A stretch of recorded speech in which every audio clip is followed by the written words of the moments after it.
Good morning, everybody. Yes, it's another Monday morning. Monday. It's actually Monday mid-morning. It's 11 o'clock, so it's not really morning. This is brunchish time, right? Yeah, but it's Monday morning. I don't care. It is. It's going to be a Monday morning all day, so we're just going to go ahead and leave it at that. I don't know. I've had a good Monday morning. I got everything set up. I got in from West Virginia last night, and that's a completely different show, but, you know. Oh, my gosh. This guy's all over the place. It was interesting because I was in West Virginia for Mothman, and then on the way home, I drove and stopped through Blue Ridge, Georgia, which were the Blue Ridge Mountains and stuff. I love that. And stopped at the Expedition Bigfoot side carnival. No, actually, dude, I'm telling you right now, if your name is synonymous with Bigfoot, they had stuff there. Did they? Oh my God! Did they have Bigfoot poo? They did have Bigfoot poo. Actually, and it's that freaking long. Oh my God! One big long string. I'm like, I wish I could poo like that. He must poo and walk at the same time. But anyway, it was quite. I didn't have a lot of time to stay and really watch. Because there's videos you can watch, there's movies, there's audio experiences because they sit you down with these headphones and you can listen to all the different calls in the language, which is kind of neat. But anyway, that's not tech anyway. But well, it is. It's the technology they use to capture those images and those. All I know is I want myself a Bigfoot, a hunting vehicle like they had there. Oh my gosh. Thing. Oh, dude, I'm telling you, it was like a gator, the gator, little 4x4 you send in there, and they had a periscope. They had a periscope remote control camera, right? And other cameras, and then parabolics and game cams, and it was really kind of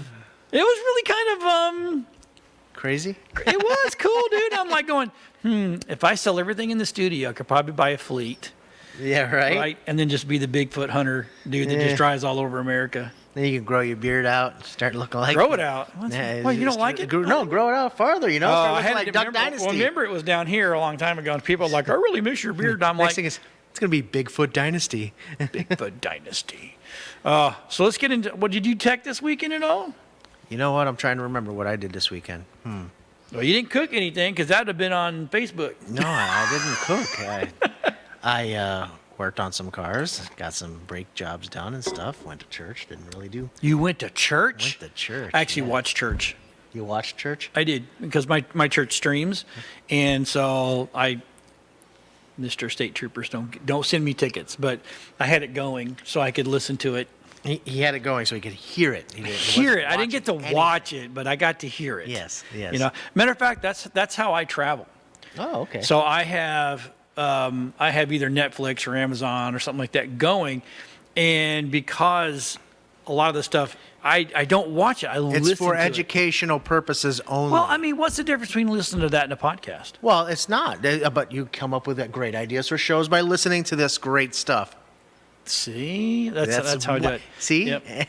But so anyway, I literally drove from Thursday until yesterday. Every single day, I had probably 10 hours underneath my belt, right? Driving, going somewhere. Because even in Mothman, in Point Pleasant, where we were at, you couldn't get a hotel in the town. It was just, this is a big deal for them, and so my hotel was 30 minutes away. Oh, that stinks. So it was an hour every day of driving, and then we go filming. But anyway, I had a good time. That's all that matters. Go watch Nerd Quest tomorrow night, and I'm going to talk about it a little bit. I'm going to talk about a lot of it because I got a lot of crap, and I've got to somehow, some way, I've got to get that all to Rob so he can show pictures. He's going to hate me on the way home. Just prepping for the show here. On the way home, I'm like, I would find a link. You can tell Siri to copy a web link. Really? Yep. It has to be in Safari. It cannot be in Google. Right. So you pull it in Safari, and you go in there and you say, Siri, hey Siri, copy that web link. It'll copy it, and then I can go and open up Messenger and I'd say Siri, copy or paste link. It's kind of cool. So anyway, I did my whole prep on the road. Oh, see, I've already started talking to her, and she's like, "What?" Oh yes, the whole show has been transcribed on his phone. Exactly. So here's something that I think you put this in there. Yes, I did. The iPhone 14 Pro users report camera shakiness and grinding noise when using a third-party app. So when Rob says he has my camera or has my laptop, I'll play this very grainy Twitter video, and so you could actually look. I mean, that's crazy. Look at the shake. And I don't know if they can hear it at home, but that thing is going. It's making the lenses, the autofocus lenses, just go haywire. Right. That is crazy. They're just ticking real bad. So there's obviously an issue with third-party apps on iPhone. So 14s. it doesn't do it in its camera setting, like its own native camera. Right. But in stuff like Facebook, Twitter, TikTok, all that kind of stuff, it's yeah, and I would assume that it has to do with your apps not being up to date. So if you do, Well, wait a minute. Hold on. I understand that. It's like I have Filmic Pro, and I can understand that one. I always have to go and auto update that. But I thought Facebook, Twitter, all those TikTok, I thought they auto updated themselves. not necessarily because it's not really an app. Well, it's not. They are apps. I mean, in the Apple Store. If you don't go in there and update it, if you don't have it on auto update or anything like that, everything's auto update on mine. Yeah, well, that's probably why you're getting them. A lot of people don't do that, and a lot of people say, "Oh, I'm not going to move to the new operating system because I want to see if there's any problems." Well, there you go. There you go. A problem. But There you that go. does suck that you're spending almost $2,000 for a phone Right. that has that it already out of the gate has Exactly. issues. Exactly. And Apple's going to say, "Well, that's not our." I was going to say, is this the fault No. of the third parties? It would have to be because of just the way they interact with the hardware. So if the driver or the capability of the app is not there to utilize the functions of the new cameras or the new hardware, Right. the app's probably going to send the wrong information to the hardware, and the hardware's not going to be able to process it properly and cause situations like this. So This could be on the eventually- lookout for Right. updates for your Because it could mess up the phone. Yeah, the actual I mean, camera, it could- the it could- camera itself. Yeah, it could mess up the camera. I mean, just imagine. I mean, the thing's going haywire like that, knocks the lens loose. So Or so what if the lens comes loose or something like that? Is that now an it's- iPhone issue? it's going to have to be. So, watch out for your cameras. Remember this day, so that way, in case you have a problem later on down the road, you can, take it up with Apple. That's kind of a big deal. It is. It is. It's. I mean, it's scary that to go spend that kind of money on a phone. Yeah. I mean, see, the problem is who do you get upset with? Right. Do you get upset with all the third parties? I mean, is it? And they have a testing environment that emulates the hardware, but until you really test the apps on the physical hardware, you don't know for sure if it's going to cause a problem. And I'm sure Apple sent out, hardware devices for developers to at least, Right. test and make sure that, using TestFlight or anything like that to test their apps before pushing them to. Yeah, you would figure that, it's kind of, they probably tested, on the iPhone, the 14, it works just fine, but not the Pro Max. And this is only the Pro Max, right? Or the Pro. Or the Pro. Pro line, yes. So that's the newer cameras. if you have the smaller camera, or the smaller phone, I guess you're going to be okay. But Yeah, it has to do with the newer hardware. That's all. Okay. So do you remember the Uber hack? Yeah. Okay, so the Uber hack was so huge. This is according to Byte, right? The employees thought it was a prank. That's. How can you think the minute things don't start adding up correctly that's not a prank?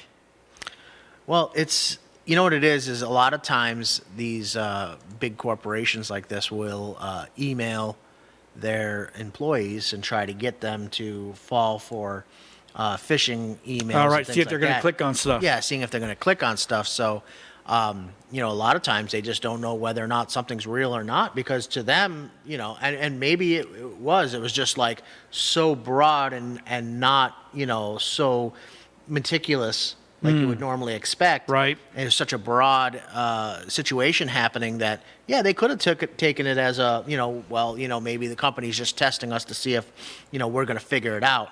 Okay. And some employees just took it with a grain of salt and just didn't care to, look deeper into it and just left things go. They're just messing with us. Yeah, they're just just messing to see with if we're us. going to. No, we're not going to do that. No big deal. We got customers' data and, having their stored credit cards on file for, ordering Ubers. I mean, this could have been crazy. Could you imagine just somebody getting in there, changing routes? Oh. Changing routes for people, you pick them up here at this location, but you're taking them to New York City. I'm sorry, sir. I don't know if I'm going to be able to take this full trip. What do you mean? I just want to go 10 minutes into town. So, well, and it's kind of funny. People are talking like, oh yeah, no sensitive data was accessed, but then they really dug into it and went, oh crap, they got my crap.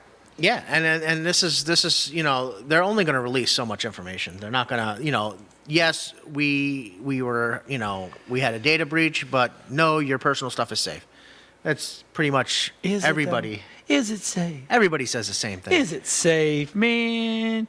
Nobody took anything. It's only as safe as the original door that was left unlocked. Right. Right. So, and we all use Uber one way or another, and that went for that, and that spanned both Uber and Uber Eats. Oh yeah, I've no doubt.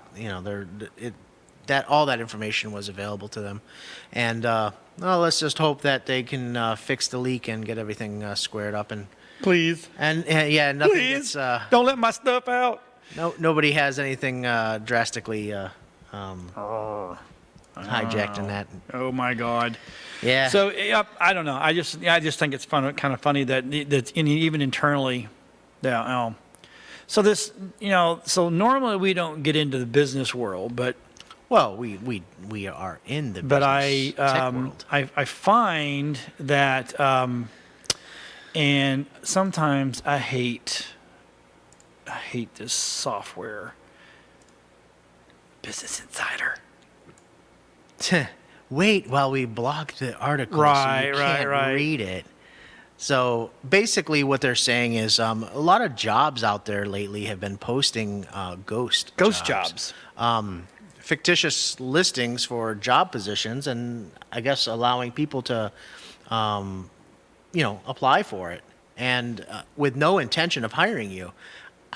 What do you think they're getting out of doing something like this? I personally feel that they're trying to figure out the talent that's out there for a position that they may really have, or a need for somebody to either replace or just basically getting a bunch of extra applications out there and knowing who's out there and available at a moment's notice, because of the way the world's working today. Everybody's got that job quitting culture featured thing going on. You never know how long an employee's going to last, so you might as well have a huge fresh basket of employees to pick from whenever that problem arises.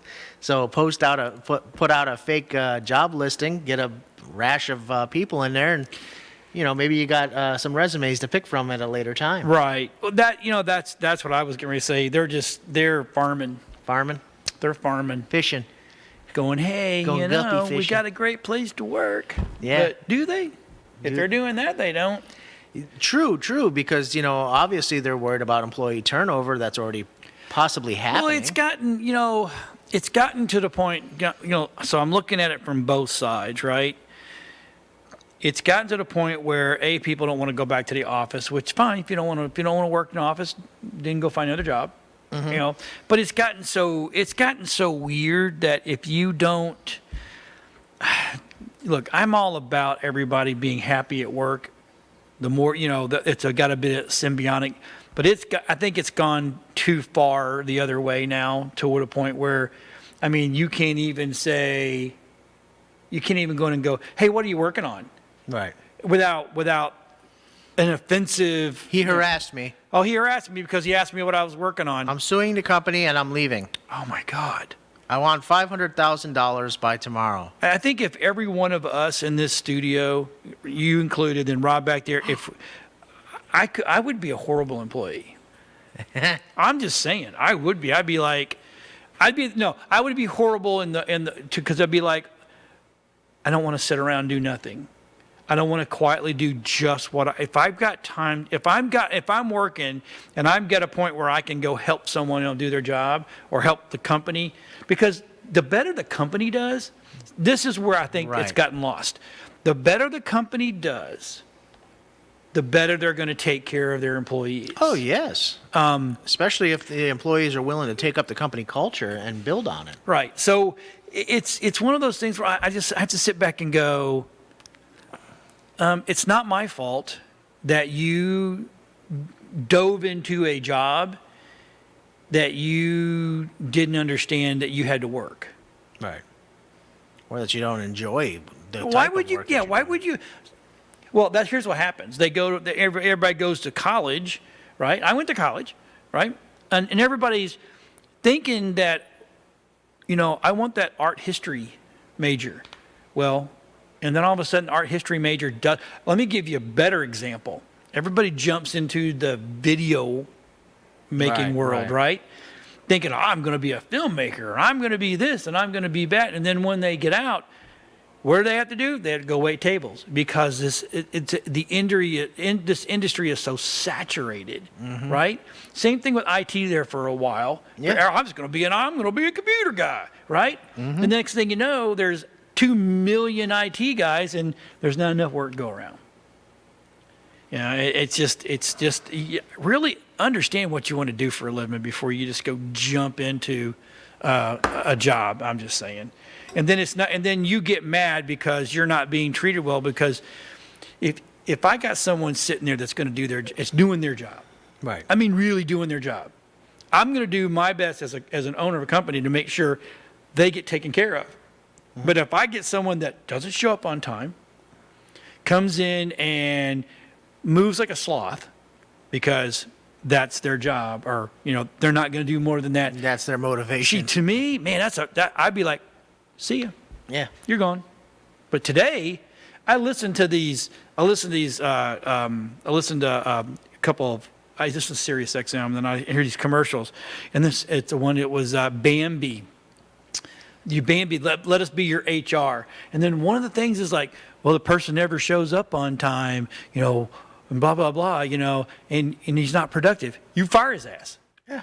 I got a guy that comes in and stinks. You give him a bar of soap and say, come in smelling like a human being or don't come in. You're fired. That's how easy that is. Now, when it gets into sexual harassment, all about it. That should not be done in the workplace. Rule number one, you don't shit where you eat. Right. If you understand that part, you're good. I'm just saying. Anyway, let's move on. I went down a path and I shouldn't have. He went down a bunny hole. I know, but that's me. You get me going on something. It's I'm the guy that drives down the road screaming at the radio. I'm like So I didn't. I found this article. I didn't get a chance to read it. Sometimes how you can tell Siri to read me the article. Yeah. And she will. This one I tried to read it when driving. I really shouldn't have. This robot crossed the line. It shouldn't have because humans told it to. So a video of a sidewalk delivery robot crossing yellow caution tape and rolling through a crime scene in Los Angeles went viral this week. It doesn't know. Well, the thing is... The programming is not there to say, oh, by the way, yellow tape. In this particular article, the robot was being driven by a human. A human. So initially, it did stop at the human. Human? The human. The human. My human. And the robot's like, my human did stop. And he stopped at the caution tape, but then when the human operator watched other pedestrians lift the caution tape and continue on through the crosswalk, then the human operators made a human judgment call and failed and ended up driving the robot through the police crime scene. Yeah. And okay, I get it. So the CEO, Ali Kashani, told TechCrunch, right? This is where we're getting this from, that the robot Ali. would have never crossed on its own. There's just a lot of systems to ensure it would never cross until a human gives it the go-ahead. So it was human error. Yeah, it was a human error. OE, operator error. Exactly. Yeah. So That's amazing. Yeah, it just goes to show that, once AI becomes sentient and realizes that humans make mistakes, that we all must be put into little pods and put to sleep, and a new matrix created for us to keep us safe from our own selves. And the robots will mine our body heat for energy. Yeah, that's it. Well, they get a lot from me because I'm always hot. I feel like I run a temperature all the time. All the time. You do run a temperature. No. I'm always running it 101 or 100. Oh, okay. Because it's weird that my wife, she'll in the same room, she will start freezing to death, right? And I'm over there and she'll touch me and she goes, "Why do you feel like you have a sunburn and you're just burning up?" But to me, it's normal. So yeah. John's like, I am hot. And I'm a smoking hot dude. I don't know. Maybe that's what it is. I'm trying to. But yeah. So operator error. Okay. So here, John, this next article's for you, bud. Oh, that's it. Forget the lines. Yeah, forget the lines. Renew your passport online. But not get a new passport. No, yeah. Well, actually, I did hear that you're eventually next year you're able to get your passport online. So the new passports look really snazzy. Snazzy. Yeah, I saw a newer one than mine. Right. And it has it's almost like a credit card inside of it. Really? Versus it just printed on the paper. Right. It's not like the book anymore? It's a book, but it's like a hard plastic, one hard plastic page in there with your number, your passport number, cut out in it, and it's really cool. And then all the pages look like dollar bills. Oh, really? Different dollar denominations in it. Oh, that's kinda It's cool. kind of cool. But yeah, to be able to renew your passport online is a big thing because especially with the way the mail service has been running lately, Right. and nobody seems to want to fix it for Right. some odd reason because they call them their own entity. Anyways, just imagine you're taking away the ability of having it lost in transit. You don't have to mail it there and wait many weeks to be mailed back. It's going to be a limited program. They're going to have a certain number of people are allowed to go ahead and do this online. They'll open it up and then they'll cut off, the amount of people able to renew online, and then they're going to basically test it out, see how it works.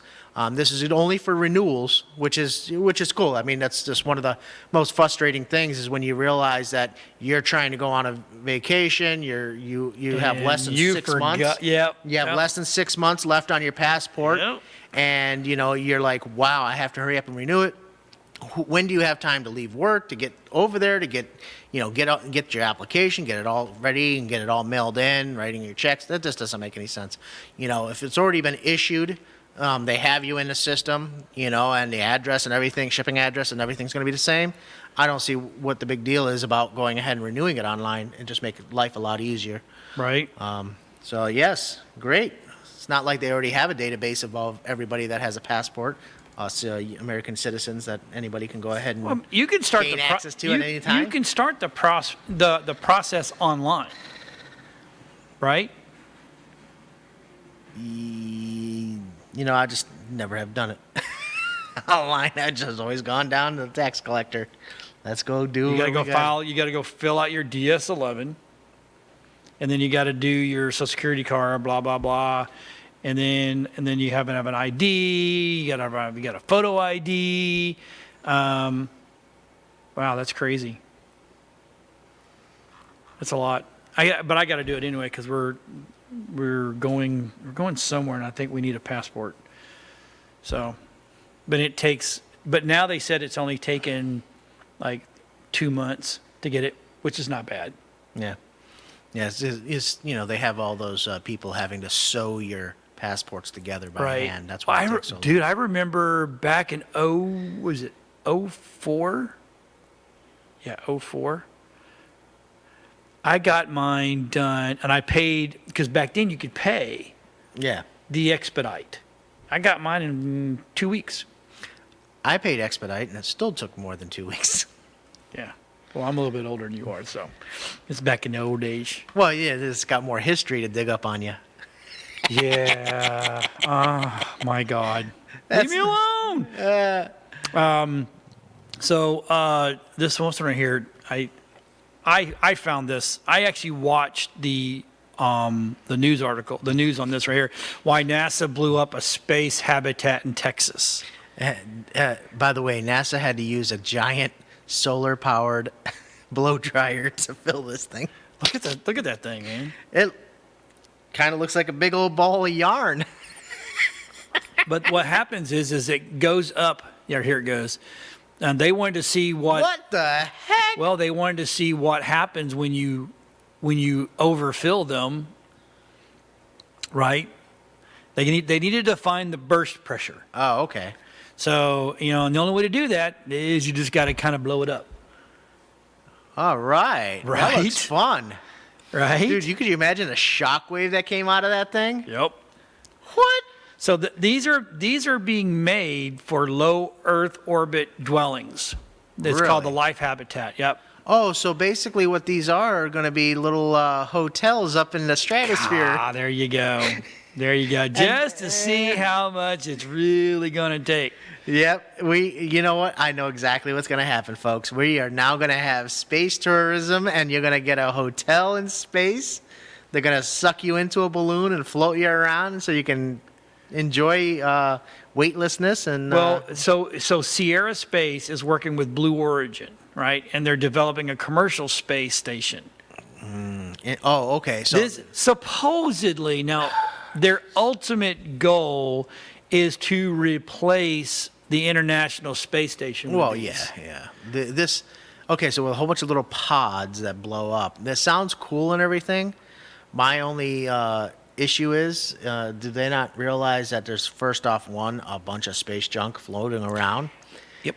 and little meteorites that would just love to puncture big balloons up there in space. that it happens all the time on the International Space Station. It happened on the. So I think it happened once or twice in the Apollo, and it happened once, maybe twice maybe three times with the shuttles. Is those little micro dust Yeah. infiltrate? Phew, scary stuff. I mean, what happens when you're out there and this thing is all blowed up? You're all set. You're like, oh, this is great. And then it's like, yeah, boom. Then you're like the balloon. The balloon that flies through Takes space. off. It's like We have it tethered to an asteroid. Oh my god. But supposedly this is where it's going. Hey, tether to the moon. Because to get it up there is not a big deal. Once it gets up there, then it expands and it starts to become very modular. Yeah. Modular, I should say. And you know what? We should learn something from the Webb Space Telescope, where a couple of small meteorites went through its solar sail and Solar sail. jacked it up a little bit, and they said that they're not going to be able to repair it. So how long does that last for? Right. Every time you see one of these new ships come out, right, and they're talking about, well, look at the new telescope that went out, that had the expandable solars. So, but they want to do the ones that's got massive solar sails. Yeah, there's crap out there that's just going to go right through that. Mm-hmm. Because it's thin. Yeah.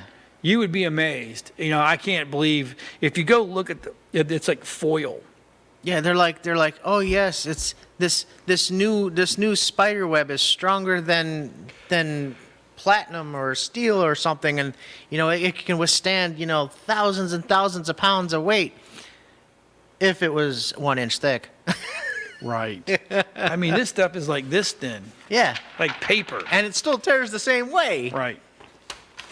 Good Lord. I don't know. Yeah. Sometimes I don't, look, it looks cool. Looks cool, seems cool. Yeah. Functions, but start. the one test I never see them do on all this stuff is throw rocks at it. Throw rocks at Throw a it. rock at it. You know, throw a rock at it. Pick If it's okay, it's okay. You know, the rock and the rocks up there are Yeah. doing hundreds and thousands Right. of miles per hour. You know, blast a couple. You know, take a shotgun and fill it with a bunch of rocks and shoot it at it. If it blows a hole through it, guess what's going to happen in space? If it could be as tough as my ass when I was younger, stealing watermelons and got rock salt and didn't penetrate, I'm okay. Gosh. But anyway, so diamonds. Diamonds. One of the biggest frauds perpetrated on the human male ever. Just saying. But it says space bling, man. All right, there's a Space scientists find weird, ultra-strong diamonds from obliterated dwarf planet. I would sure hope I love that it. This goes hard. That's funny. This goes hard. Great. I mean, that got every dude to go, oh, what's that? But it says they're diamonds are forever, and they're also everywhere in exoplanets. Yes, meteorites. I heard there's like a planet where like diamonds rain. Would be raining from the atmosphere. That would suck. Wouldn't it though? Oh, it's so pretty, but they keep killing me. But I don't know. So in a study published Monday, peer-reviewed proceedings of National Academy of Sciences, PNAS, a team of researchers say they found the largest crystal yet of a mysterious form of diamond called Lonsdaleite. Lonsdaleite. That's the only thing I can think of. It's a unique hexagonal structure, is believed to be 58% harder than the Earth diamonds, according to the researchers, because it doesn't form naturally on Earth. Lonsdaleite has been found in rare uranite meteorites, making it tough task to uncovering the material's origin. Could you imagine? Well, I can see that in space. You know, it's pressure, Oh yeah. right? You don't implode or explode. You just freeze and die. Okay. So everybody turns into a diamond at some point. Eventually. I mean, that means I could be shiny. That just, I'm already shiny. Don't we need it carbon? kills Rob. Don't we need carbon to create a diamond though? You do need carbon. So what does this mean for these exoplanets that are forming diamonds on them? There's a lot of carbon up there. I don't know. I'd like to have one. I think it'd be kind of cool. They did not show a picture of it though, which is, I mean, they showed a picture, but it was. I don't think that's it. I think that's a geo. I think that's just a But to me, that's pretty. That's a pretty cool thing. The mere fact that it's what 58%. that'd be cool for if you could. So, let's see, how would you cut it? Because that would make our record player needles last longer. True. You only got so many spins on that bad boy before that diamond breaks, which is really not. So. Now just imagine now you can have sharper tools to cut your diamonds. And they're already working on trying to recreate them on Earth, because it says here that it's already been created artificially, but not at the scale that they want. Well, I mean, it's not large enough. 58% harder than what's here. Right.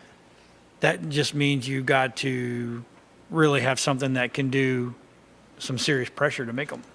Where's Anthony at? He's our science guy.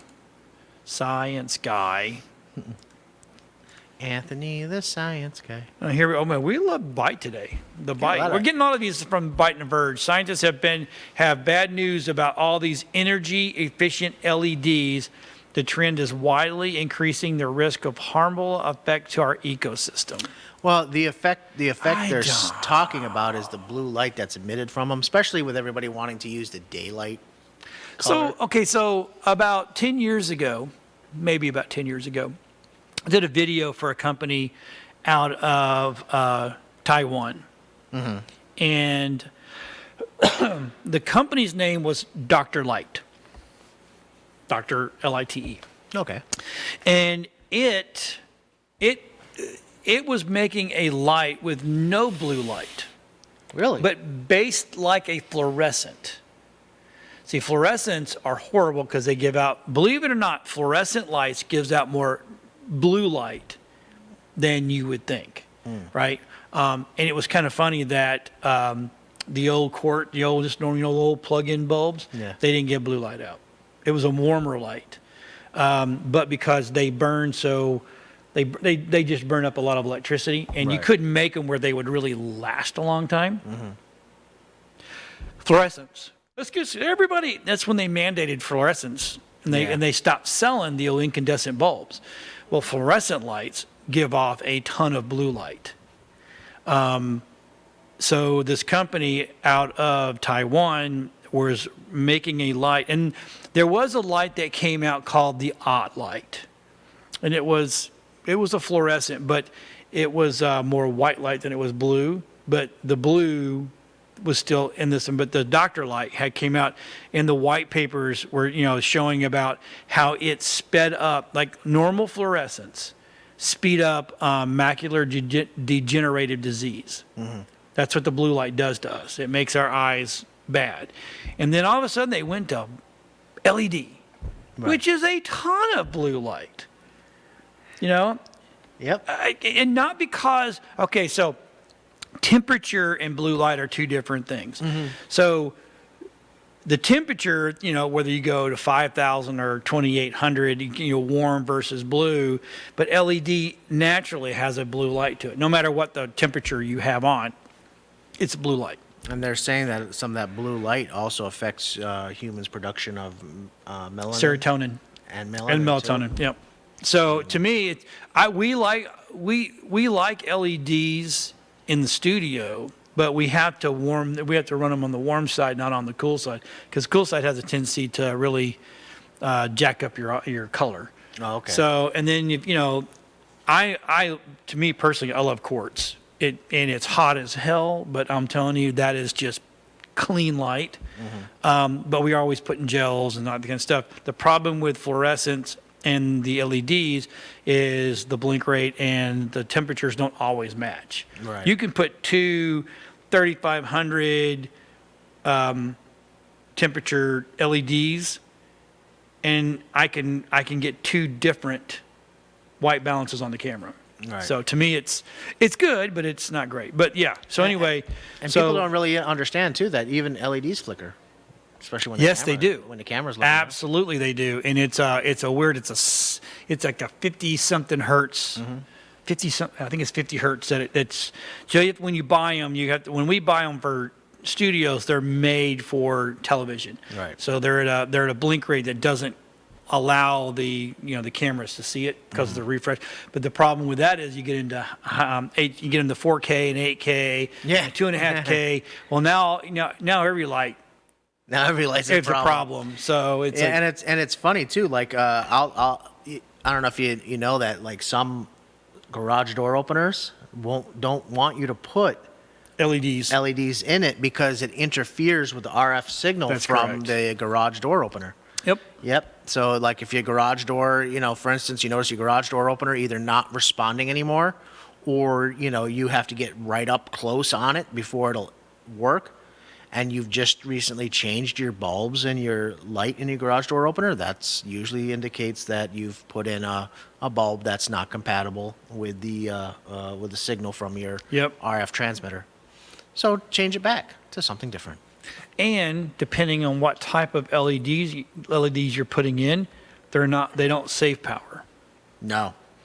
Because you still got to use that base has got a built-in transformer that makes the LED work. Right. Which you don't have to have any incandescent, right? Yeah, LEDs don't use 120. They turn that 120 and then transform it into direct current, and then go ahead and feed it through the LED. So it's just like these power siphoning, low powered, battery chargers that you leave in for your phones and stuff like that. Yep. They're constantly drawing power. Electrical vampires. Yes. That's what they are. They constantly they're always burning. They're always using electricity. So as much and another problem with LED lights is if you get stuff that are powerful, and like you want to light your backyard up with LED, it takes bigger LEDs, and then they're not energy efficient. No. But the drop off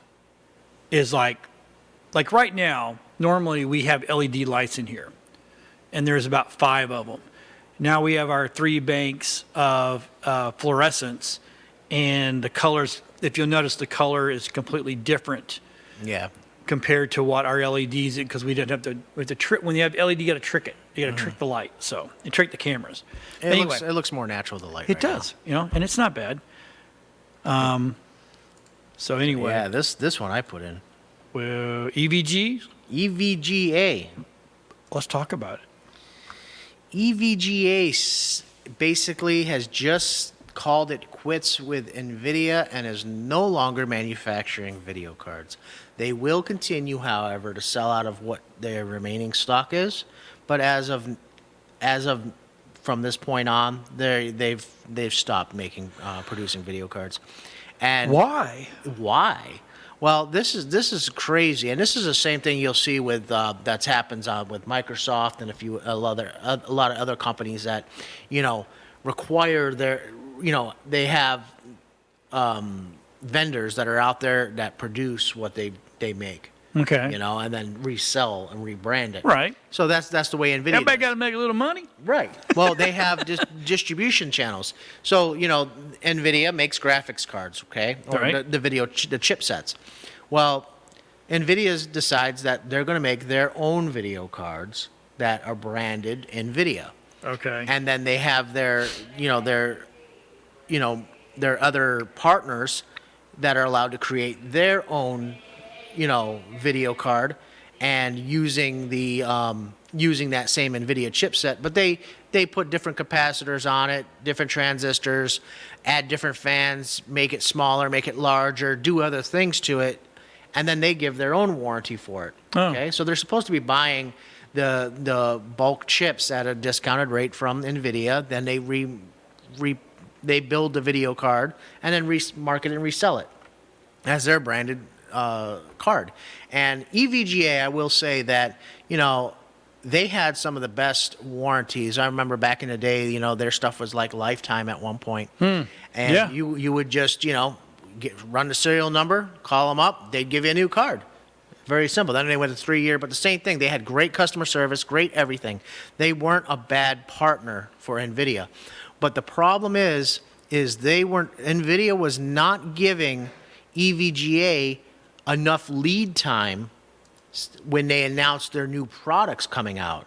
So they would say for instance, the 3060 came out. Okay, NVIDIA's like, oh, we got this great new graphics card. Right. NVIDIA, EVGA would learn about the new chip at the same time consumers would, and then NVIDIA, would then create that graphics card and call it the Founders Edition, selling it at a cost lower than their third-party vendors would be able to produce and sell to the public. Wow. So they're sitting there, they cut off their whole distribution channel and cut off their main suppliers, purchasers of their chipsets, which makes no sense. You as one company can only supply so much. Right. But if you had multiple people purchasing your chipset wholesale, for instance, and buying bulk and then making their own cards and selling them, you're going to eventually be able to supply and make more money, and people are going to know more about your product, and then you'll be able to support a larger line of people. You'll have the Founders Editions, then you have the lower end graphics cards from all the different vendors supplying them out there for people who can't afford to pay $1,600 for the graphics card when it first launches. Right. So you with everything happening, especially with the crypto mining being cut off, that big rush for everybody buying graphics cards, we know NVIDIA's stock is tanked. Yep. And now you have one of your bigger and better vendors out there creating video cards now just said, we're out. They're not even courting AMD. They're not even courting Intel. They're done? Done. Wow. They literally just said nope, and they called in a couple of YouTube channels that deal in like hardware and stuff, and invited them to the conference and said, this is what we're doing. And that's how it was announced. So they did it last minute on NVIDIA. NVIDIA was just blindsided by this. So what's NVIDIA going to do? there's nothing they can do. I mean, if this company doesn't want it, that they just lost, a major vendor, a purchaser of their chips. Right. At a bad time when they're already having issues. Yep. So, I mean, that's their fault. And the reason why they announced it the way they did is because they wanted to give NVIDIA a taste of their own medicine. The same situation. You wait till last minute to tell us about our graphics cards. We're going to wait till the last minute to tell you we're out. Oh, and that's my. exactly how they did it. Oh, my. Yeah. It's sad. It So, really is. so who you think will be the next big boy? Just going to be NVIDIA for now. But you know what? It's the same thing with Microsoft. Excuse me. Microsoft, for instance, does the same situation. They create software that's supposed to go on hardware that they don't make. Right. But Microsoft, for some odd reason, keeps thinking that they can do it better than their OEMs. And they create... Of course they do. That's when they created the Surface. And their OEMs were like, you know what? If you're going to keep creating laptops and devices, that are against us, we're going to switch operating systems and find somebody else. Because it makes no sense. Why are you you're putting your foot in your mouth? You're a software vendor. Stop trying to get in the hardware side. You're right. That's crazy. All right. So Rob put this one in here Oh, yes. because I didn't. But after he showed it to me, I'm like, holy crap. So I think we have a video on this. This is what happens when scientists play with magnets. Look at that. That's awesome. Holy crap. Instant replay. Slow it down, please. I think they did. Well, actually, I think there's three of these. Holy crap. The colors just are mind-boggling. Purple. Yes. Magenta. Whatever you want to call it. Ooh, T-Mobile's not going to like that. That is just one more for safety. I think this is the one they really kind of... Now, so the scientists knew it would probably explode. They already knew it was going to, right? But they did not expect to reach such a regular magnetic field. Magnetic fields are measured in Teslas, right? Correct. After Nikola Tesla. This one reached a record 1,200 Teslas. 400 times stronger than an MRI. That's all? That's all. That's all. I guarantee you there was stuff outside of these rooms that was just floating It's just in there wiggling. being, It's all being wiggling. pulled, right? Like, what? It's like, oh my God. But, That's great. That's great. it's something that's, we got to get better at. And I love the chart that they show here about inside the area of the blast, that the way stuff was being pulled and manipulated in the inside of the room. I don't know if Rob can get my laptop or not, but yeah, look at this right here. See right here? So there was an inward force, which is right here, right? And then an outward force over here. And then you can see the actual coils on the side over there. That's absolutely amazing. Amazing. So Yeah, it probably just blew the transformer. The windings and stuff like that in the transformer probably could not handle just a flow of electricity coming through it. It almost looks like a wave blast. You can magnetic waves right through that. Well, okay. Explosion. So hey, Rob, can you bring up the picture of the double where you can see it before? See the white streaks? Those are electrons. Mm-hmm. Which technically you normally don't ever get to see that wonderful stuff. Look at these electrons, folks. It's what it does, man. It can blow it up, man. Don't mess with it. I love playing with magnets. It can mess your world up. So DDR, this has got to be you. DDR5 prices Yes. to plunge. Yes, this is going to be great. So in 2023, they're expecting that DDR5 prices Right. are going to start reaching DDR4 price levels, which is going to be great because that means you can start building, building systems because, DDR6 is now in a lot of the graphics cards. Yep. So what's best now, you're moving DDR5 into the regular RAM on system motherboards. And so the price is going to be, because it's become mainstream, it's going to start dropping. And it's no longer really being used on graphics cards unless it's a lower end graphics card. So that I was gonna. So okay. So when I saw this morning, I was reading about it. My question about that is shouldn't everything match in the computer? What's on your video card and what's in your computer? Shouldn't they be the same type of RAM? Well, a lot of the times the RAM, the video RAM that's on the graphics card has to be faster than what is in the system because a lot of times the graphics processor is only going to put out those polygons and everything directly from itself. Okay. You know what I mean? So there's not going to be really a bottleneck, for instance, if that's what you're thinking. Right. Yeah. Because I'm looking at like, okay, if I got DDR5 on my video card and I've got DDR4 in the computer, it's today's software, especially if you're video and editing, right, photo editing, things like that, they're all GPU based for the most part. So, a lot of times there is no CPU being utilized during those processes. So because it's all mostly GPU based, just think of your GPU as a miniature computer. Okay. Right. And so it's housing its fastest available RAM, its fastest available processor, which is the GPU, to be able to process that information in and out.